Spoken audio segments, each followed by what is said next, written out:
Mr. Speaker, as representatives of the people, it is important that we continue to be alive to their concerns and their needs.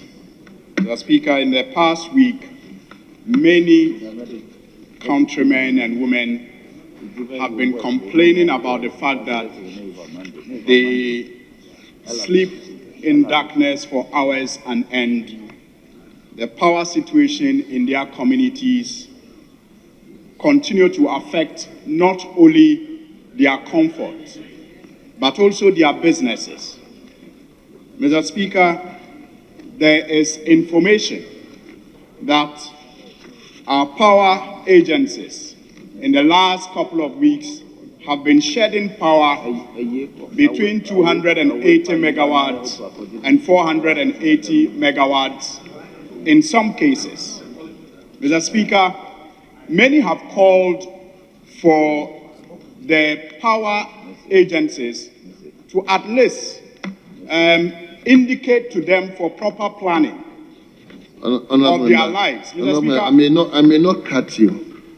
I don't think it's part of the discussion. Mr. Speaker, let me end. Mr. Speaker, let me end. I'm going to make a request. You end, because the way you are introducing the topic. Mr. Speaker, I am going to make a request, and it's important that I give you the basis of you my go on, request. but be snappy. Thank you. Mr. Speaker, it is clearly a worrying situation. Many people and businesses are unable to plan their activities and their programs.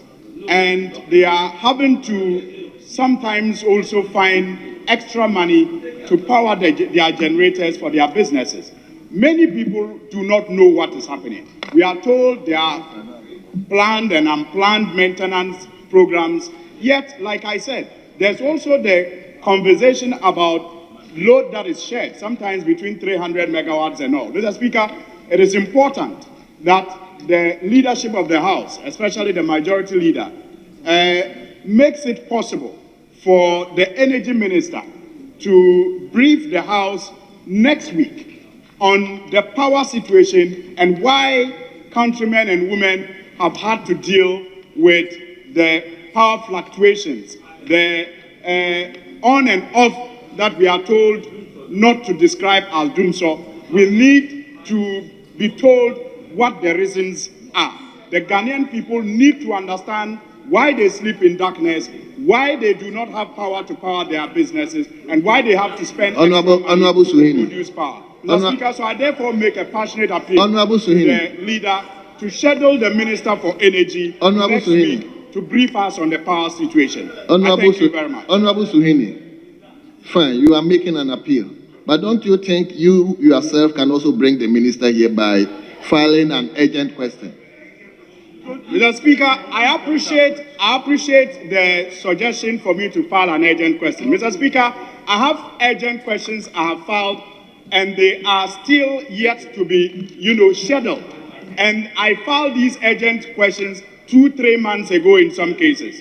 Mr. Speaker, so I think that this situation is so urgent that I do not think the approach to the scheduling of urgent questions is the proper route for me. And that's why I'm appealing to the majority leader to schedule the Minister for next week to brief us on this. Well noted. The leader will respond. Mr. Speaker, also the issue about the ECG power outages here. Mr. Speaker, this morning, when I was walking on one of the corridors, I even heard some of the parliamentary staff saying, we will never take the lifts again.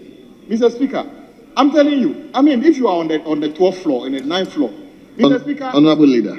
And Mr. Speaker, for me to tell you that the ECG boss was on TV yesterday boasting that what was Parliament doing? Parliament was doing their job. They were also there doing their job, putting off people's lights.